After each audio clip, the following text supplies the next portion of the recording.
कहीं ना कहीं इस प्रकार की घटनाएं ये सख्त बताती हैं कि इनका जो वोट है वो कहीं और चला गया। सोचिए उसके मन में क्या बीता होगा जो कैंडिडेट्स अपने जो है कैंडिडेट को जिताने के लिए जिस मतदाता ने दिया होगा और उसका वोट कहीं और चला गया होगा।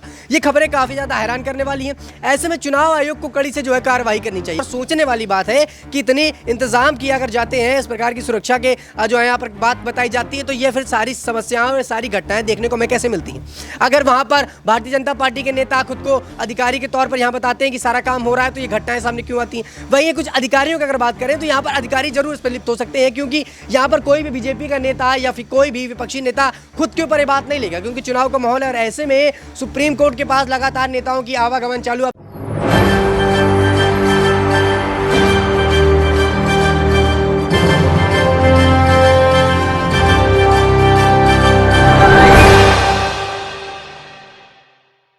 नमस्कार, मैं दौलत शर्मा और आप देखना शुरू कर चुके हैं SPN 9 न्यूज़। मध्य प्रदेश में चुनाव यहां पर निपट गए, लेकिन विवाद अभी तक नहीं निपटा। मतदान के दौरान भी यहां पर काफ़ी विवाद थे। कहा जा रहा था कि EVM के साथ छेड़खानी हुई है। यहां पर EVM के सहारे जो हैं कुछ पार्टियां अपने आप को जिताना चाहती हैं और लगभग देखा जाए तो ये सभी आरोप बीजेपी के ऊपर लगते हैं। लेकिन 2 दिन पहले बालाघाट में कुछ ऐसी तस्वीरें सामने आई जिसने सभी को दंग कर दिया और मध्य प्रदेश के खासकर जो कांग्रेस नेता हैं उन्होंने इस वीडियो को वायरल किया और लगातार इसके ऊपर ट्वीट किए और उसके बाद ये पूरा मामला संज्ञान में आया और अब दिल्ली तक ये पूरा मामला पहुंच चुका है। चुनाव आयोग में इसकी शिकायत हो चुकी है और कलेक्टर को भी यहां पर सस्पेंड किया गया है। लेकिन यहां पर बड़ा आरोप बीजेपी पर है कि उस कलेक्टर को बचाया जा रहा है। लगातार सवाल यही उठते हैं कि जो मतदाता आते हैं वोट देने, यहां पर उनकी सुरक्षा का क्या, और वो वोट देके जब जाते हैं और जब सामने ऐसी तस्वीरें आती हैं, क्या वो अपने आप को ठगा हुआ महसूस करते हैं? क्या मतदाता सोचने पर मजबूर हो जाते हैं कि हम वोट तो किसी और प्रत्याशी को देंगे लेकिन जीत कर कोई और आ जाएगा? ऐसे होता है कि जब EVM के साथ छेड़खानी के मुद्दे सामने आते हैं, जब ऐसा ये तब लोगों के मन में आता होगा जब नेता पार्टियां बदल लेते हैं, दल बदल लेते हैं, सरकार बनने के बाद दल बदली यहाँ पर हो जाती है। लेकिन एक बड़ा मामला यहाँ पर आया है कि मतपत्रों के साथ ही यहाँ पर छेड़छाड़ हो रही है, जिसके चलते यहाँ पर वो वहाँ के कलेक्टर अब सस्पेंड हो गए हैं। लेकिन सवाल लगातार बीजेपी उठ रहे हैं कि आखिर वो उस कलेक्टर को बचाने की कोशिश क्यों कर रही है। बीजेपी इस पूरे मामले पर खुल के क्यों नहीं आती, क्योंकि MP में अभी सरकार यहाँ पर बीजेपी की है, मुख्यमंत्री शिवराज सिंह चौहान है। तो इन्हीं सवालों का जवाब यहाँ पर ढूंढेंगे और हमारे साथ मौजूद हैं आकाश से पहला सवाल यहाँ पर करेंगे कि जो ये सब पूरा बालाघाट में कांड हुआ, जिस तरीके से वीडियो वायरल हुआ, तो क्या मतदाताओं के मन में होता होगा और किस तरीके से इन सभी जो घटना है उसका कितना फर्क यहाँ पर सरकार बनने और बिगड़ने में होता होगा। और यहाँ पूरा मामला दिल्ली पहुँच चुका है, तो दिल्ली से यहाँ पर क्या जवाब आ सकता है? क्या चुनाव आयोग कोई कड़ा फैसला यहाँ पर सुना सकता है? क्या फिर दोबारा यहाँ पर चुनाव होने की संभावना है? आकाश, देखिए दौलत, मैं आपको बता दूं कि जिस तरीके से मध्य प्रदेश में कांड हुआ और कहीं ना कहीं ये काफ़ी ज़्यादा हैरान करने वाला है, क्योंकि इधर कैंडिडेट्स अपने अपने वोटर्स को वोट देने जाते हैं, अपने अपने जो है CM के लिए वोट देते हैं, लेकिन कहीं ना कहीं इस प्रकार की घटनाएं ये सख्त बताती हैं कि इनका जो वोट है वो कहीं और चला गया। सोचिए उसके मन में क्या बीता होगा जो कैंडिडेट्स अपने जो है कैंडिडेट को जिताने के लिए जिस मतदाता ने दिया होगा और उसका वोट कहीं और चला गया होगा। ये खबरें काफ़ी ज़्यादा हैरान करने वाली हैं।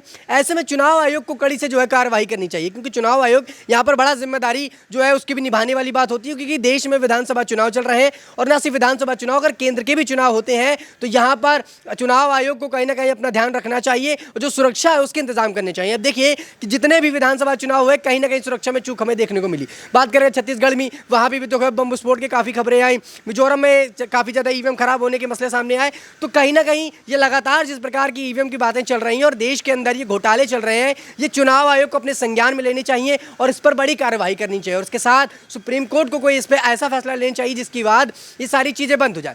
एक मेरे हिसाब से मुझे लगता है कि वहाँ पर चुनाव होने के बाद जो सुरक्षा है उसके कड़े इंतजाम होने चाहिए और कोई भी बाहर का व्यक्ति ना आ पाए। चुनाव आयोग के द्वारा जो निर्धारित लोग हैं जो वहाँ पर ये सारी प्रक्रिया करते हैं वही मौजूद रहे, उनके अलावा कोई अन्य आदमी ना आए। अगर इस प्रकार की सुविधाएं और इस प्रकार की जो है शालीनता नहीं बढ़ती जाएगी तो कहीं ना कहीं चुनाव का ही पूरा माहौल बदल सकता है। क्योंकि बात करें अगर मध्य प्रदेश की, तो यहाँ पर लगातार कांग्रेस की जीतने की बात कही जा रही है और कुछ लोग भारतीय जनता पार्टी का भी सपोर्ट कर कर रहे हैं, लेकिन अगर चुनाव के जो परिणाम है वो देखे जाएंगे तो शायद इस मौके से चौंकाने वाले हो सकते हैं, क्योंकि यहाँ पर ज़्यादातर जो वोट है इस बार मध्य प्रदेश में बहुत पड़ा और कहीं ना कहीं लोग कांग्रेस के बारे में बोल रहे हैं कि कांग्रेस का वोट ज़्यादा गया। तो ऐसे में अगर भारतीय जनता पार्टी जीतती है तो कहीं ना कहीं ये लगने लगेगा कि जो घोटाले हुए हैं, जो बीच में वीवीएम का जो मुद्दा है, जो प्रकार की बैलेट पेपर की जांच हो रही है, ये कहीं ना कहीं इस पर हिस्सेदारी दिखाती है। भले ही ऐसा ना हुआ हो, लेकिन इस प्रकार की जो खबरें आ रही हैं इससे कहीं ना कहीं जनता के बीच में और चुनाव आयोग के मन में ये बात ज़रूर आ जाएगी। यहाँ पर एक नहीं दो मामले यहाँ पर हैं और दोनों मामले एक दूसरे से जुड़े हुए हैं। यहाँ पर जो मतपत्र यहाँ पर अधिकारियों को दिए जाते हैं, पुलिस वालों को दिए जाते हैं वोट देने के लिए, उनमें भी काफ़ी ज़्यादा कमी पाई गई है। कई मतपत्र यहाँ पर जो हैं कलेक्शन में से गायब हैं, यानी रिकॉर्ड में से गायब हैं और शक यहाँ पर बड़े बड़े अधिकारियों पर हो रहा है। शक यहाँ पर मध्य प्रदेश के निर्वाचन जो अधिकारी हैं उन पर हो रहा है। इस बीच कई अधिकारियों पर बड़ी कमेटी भी यहाँ पर बैठ सकती है। तो क्या आकाश, आरोप तो नेताओं पर लग रहा है, लेकिन क्या नेताओं ने यहाँ अधिकारियों के साथ कोई मिली भगत की है, उसके बाद ये सारा काम हुआ है? जैसे बालाघाट में हुआ, बाकी और भी लोग यहाँ पर बताते हैं कि रेवा में भी ऐसा कुछ हुआ है। तो क्या लगता है कि ये गलती नेताओं की नहीं, या नेताओं के साथ साथ इसमें भागीदारी अधिकारियों की भी, यानी पूरा सिस्टम यहाँ पर लिप्त है? और सिस्टम अभी देखा जाए और सरकार देखी जाए तो भाजपा की है। तो क्या जो ये सवाल उठते हैं ईवीएम के साथ गड़बड़ी, मतपत्रों के साथ गड़बड़ी, ये क्या अब सबूत अपने आप ही बाहर निकल के आ रहे हैं और ये सबूत अपने आप को ठोस कर रहे हैं कि गड़बड़ी यहाँ पर किसी एक पार्टी के हाथों होती है?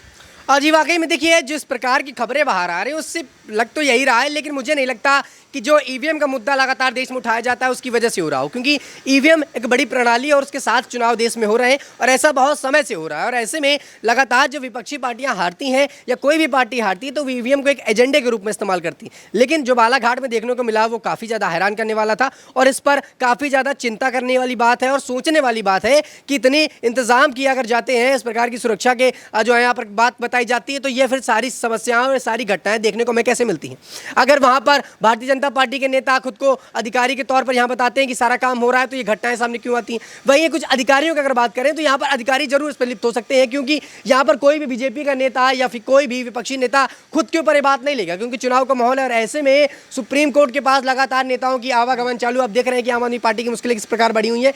तो कहीं ना कहीं इस पर नेता की नहीं, लेकिन हाँ अधिकारियों जिस प्रकार से आपने बात कही, तो अधिकारियों के लिप्त होने की बातें आ सकती हैं, क्योंकि अधिकारी ऐसे कई गड़बड़े करते हैं और देश में जब भी कोई बड़ा घोटाला होता है तो कहीं ना कहीं उसके पीछे अधिकारियों का ही हाथ होता है, क्योंकि वो शक के दायरे पर नहीं आते और सीधा निशाना यहाँ पर नेताओं पर लगाया जाता है। इसमें कहीं ना कहीं नेता भले ही लिप्त ना हो, लेकिन अधिकारियों की जैसे कि आप बात कर रहे हैं, तो मुझे लगता है शायद ऐसा कुछ हो सकता है। मध्य प्रदेश में 3 तारीख को यहाँ पर चुनाव परिणाम आएंगे, तो क्या इन सब प्रक्रिया की वजह से चुनाव परिणामों को में कोई बड़ा प्रभाव देखा जा सकता है? और आपकी माने तो यहाँ पर क्या ऐसा लगता है कि कांग्रेस आगे है कि यहाँ पर बीजेपी आगे है? यानी 3 दिसंबर को यहाँ पर किसे झटका लग सकता है? देखिए, ऐसा पूर्णतः कहना तो थोड़ा सा मुश्किल है, क्योंकि दोनों ही पार्टियां अपने आप में मजबूत हैं और दोनों ही पार्टियों का काफ़ी अच्छा प्रदर्शन रहा है, चाहे मध्य प्रदेश में हो चाहे राजस्थान में हो। ये 3 तारीख का रिजल्ट बताएगा कि कौन सी पार्टी जीत रही है। लेकिन जो शोर यहाँ पर आ रहा है, अगर ग्राउंड रिपोर्ट की माने, ग्राउंड सर्वे की माने, तो यहाँ पर कांग्रेस का शोर जो है ज़्यादा आ रहा है और लोग कमलनाथ को काफ़ी ज़्यादा पसंद कर रहे हैं। लेकिन शिवराज सिंह की जो पार्टी है, भारतीय जनता पार्टी, है काफ़ी जो है चालाक पार्टी है और कहीं ना कहीं ऐसे कुछ सुराग इनके पास दबे होंगे, ऐसा कुछ ना कुछ मामला होगा जो पलटी मारेगा। क्योंकि पिछली बार भी ये देखने को मिला था कि पहले भारतीय जनता पार्टी हार रही थी, लेकिन अचानक से सिंधिया की जो है वापसी के बाद से ही भारतीय जनता पार्टी में जैसा सिंधिया है उसके बाद से ही भारतीय जनता पार्टी यहाँ पर अपना वर्चस्व बना लेती है। तो कहीं ना कहीं ये कहना थोड़ा सा यहाँ पर मुश्किल है, लेकिन इस बार का जो रिजल्ट होगा, इस बार के जो चुनाव हुए, वो काफ़ी ज़्यादा हैरान करने वाले होंगे कि दोनों ही पार्टियों ने अपना दम दिखाया, आखिरकार फिर पार्टी जीती कौन सी। बिल्कुल, यहाँ पर देखा जाए तो कंपटीशन कड़ा है, मुकाबला यहाँ पर दोनों पार्टियों के बीच है, लेकिन ऐसी खबरें जब आती हैं तो मतदाताओं को काफ़ी हताश वो कर देती हैं। और खबरें हमने मतदान के बीच भी देखी कि बीजेपी प्रत्याशी और अन्य प्रत्याशी यहाँ पर जनता को प्रलोभन देते हुए नजर आए, यानी सीधे सीधे वोट खरीदते हुए नजर आए। तो अब देखना होगा कि 3 दिसंबर को रिजल्ट क्या आता है, क्या उसके बाद भी हंगामे होने के आसार होंगे या फिर यहाँ पर मतदाता अपना मत का जो प्रयोग कर चुके हैं उसके हिसाब से जो सरकार चुनकर आएगी उसको स्वीकार कर लिया जाएगा। बाकी और भी ऐसी खबरें जानने के लिए देखते रहिए SPN9 न्यूज़। धन्यवाद।